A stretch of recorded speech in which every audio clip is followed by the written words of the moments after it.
There's a company called Panda that started out like removing fishing nets from, well, they didn't remove fishing nets, they bought fishing nets from fishermen in America and basically said, guys, we'll buy these fishing nets off you because we know realistically you're not going to pay to get rid of these, you might just lose it at sea. So the idea is they intercept that plastic before it becomes plastic polluted. They then clean it, chop it up, melt it, recycle it. This was so successful and so popular that quickly brands wanted to get involved. Now there's only so many fishing nets these guys can buy, unfortunately. And their popularity basically meant they had to look for new sources of plastic. So Parley now is still doing a fantastically amazing thing. They're still incepting plastic before it gets into the ocean. But that plastic that's getting turned into your pair of Adidas shoes, for example, isn't actually ocean plastic. It's not plastic that has been in the ocean. They call it ocean plastic. In truth, it's never been in the ocean. It's ocean-bound plastic. And we wanted to bring that point up mainly just so you realize that even the big brands who have millions and millions of dollars behind them aren't taking stuff like this that we've collected and turned it into useful products. So what we all need to do is just a little change. It's just, you know what, try and take your own pot, say no to polystyrene. Try and take your own cutlery, take your own straw. Choose not to even use a straw. Do you need a bag to hold your cup? Maybe, not always. Can you take your own bag? There are only little changes that shouldn't be too difficult to enact on a daily basis, and the change will be profound. At the end of the day, I've said it a million times, it's not about a few people like me and the Pandas doing sustainability absolutely perfect again. It's great, but it's not going to change the system. What we need is everybody just to do sustainability okay. Just do it okay on a daily basis. And if everybody in the world does that, it'll make a huge difference. Now, I'd just like us all to give ourselves one huge round of applause again. What an achievement. Thank you so much for coming. It's been an absolute pleasure. I'm looking forward to the games, the food, and taking pictures with you all with the trash that we've collected. Have a good day, guys. Hi, I'm from WWF as well, Chitra here.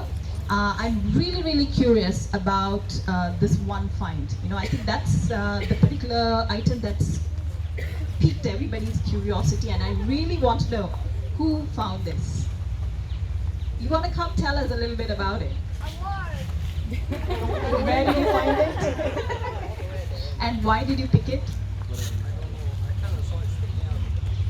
So why did you pick it? What made it an interesting find? So I think quite a few of you walked by this and then you made quite a few comments. It looks like a genie's lamp in a way, right? So there were a few comments that said like, oh, I wonder if we rub it, there's a genie that will come solve this problem for us. Unfortunately, no. So like what Tom mentioned just now, yes, beach cleanups don't really solve the problem. It's really to help us all understand what the problem is. And yes, we all need to start work together to fix this. But do you think just all of us doing this every day is enough? What more do you think we need to do? So most importantly, do anything to make the difference.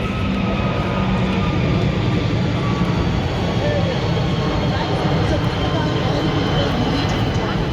So one of the things we always tell you is what with your wallet, the kind of brands that you support. You as consumers are very powerful. So make good choices, ask questions when it comes to your brands, and most importantly, look at how you can support change in the system. Because imagine plastics flowing into the environment like what's happened with it, and it's filling up the bucket and it's flowing out. So what's the person will do? Not the cell,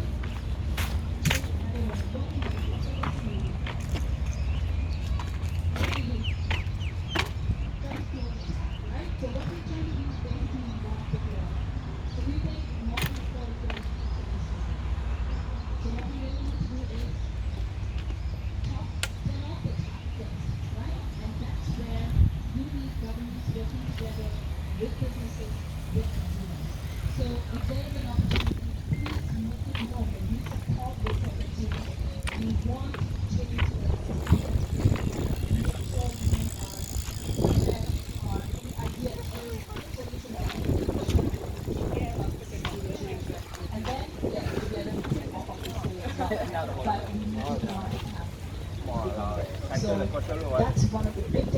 want you to go away with today. That yes, this is more of connecting with nature to find out what we are doing to nature. You know, we are consuming, but we may not quite always see this part of Singapore. We may see that more cleaner part of Singapore, and we don't quite realize this is happening.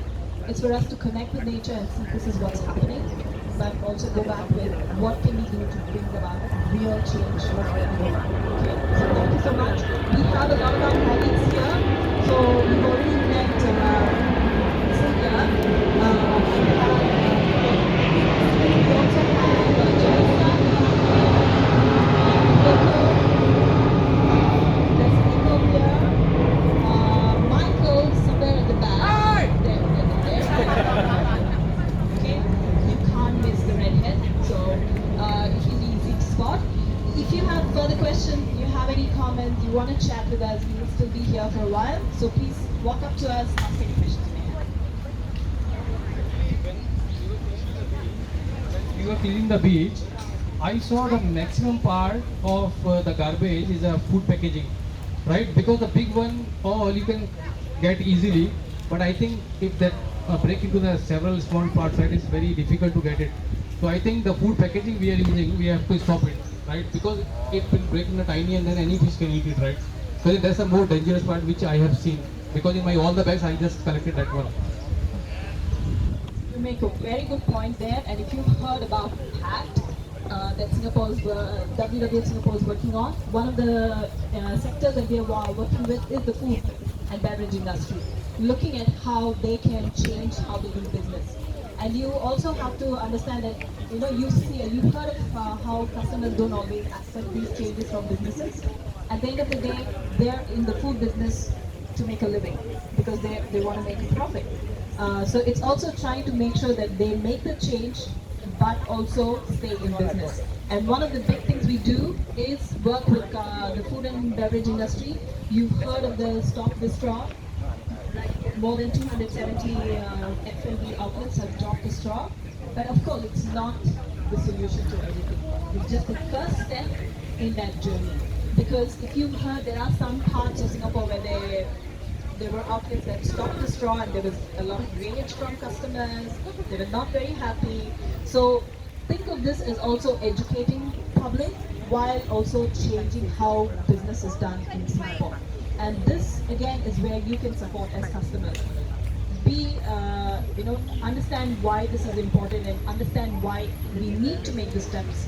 It's uncomfortable. We're all used to convenient lives.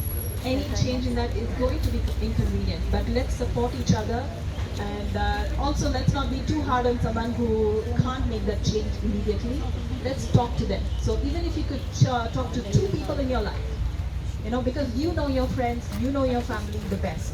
So if you could convince even 2 people in your life to take this issue seriously, I think we'll make a big change, and together we can make our voices heard. So I hope this could be the start of that. Okay, so thank you so much. We'll be around. Ask us any questions if you have. We'll try our best to answer them. Thank you. We're going to try for a group photo. So if you could all kind of come together, squeeze together to at the middle. Take that trophy at the middle. So that's our trophy for today. Thank you for getting it out of the sea. Let's all just squeeze together. Yes, that's great. You can just sit down.